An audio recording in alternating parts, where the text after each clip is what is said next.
güçlünün gölgesinde aslan kesilip yiğitlik meydanında görünmeyenler, adalet kılıcını eline alıp kendi egolarına hizmet edenler, adalet kılıcını eline alıp kendi amaçlarına hizmet edenler.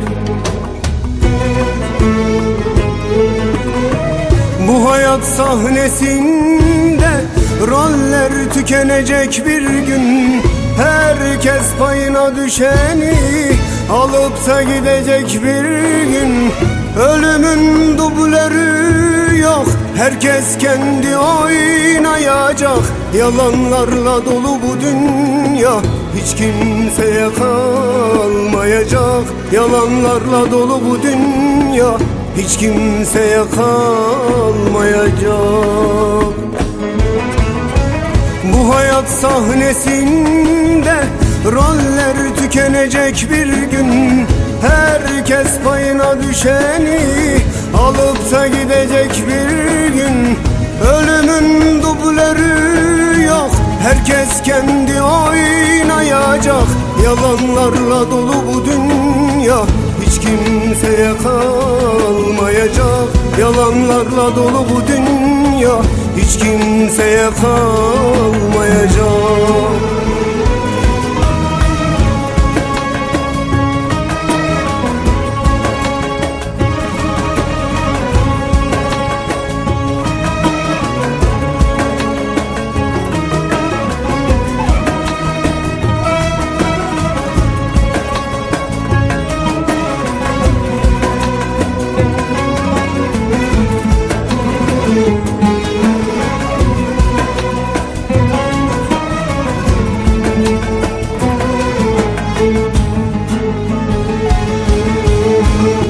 Haklıyı güçlüye ezdiren düzene, zalimlerin zulmüne alkış tutanlar, kariyer kavgasına ömür verip de saltanat sevdasıyla yatıp kalkanlar, kariyer kavgasına ömür verip de saltanat sevdasıyla yatıp kalkanlar.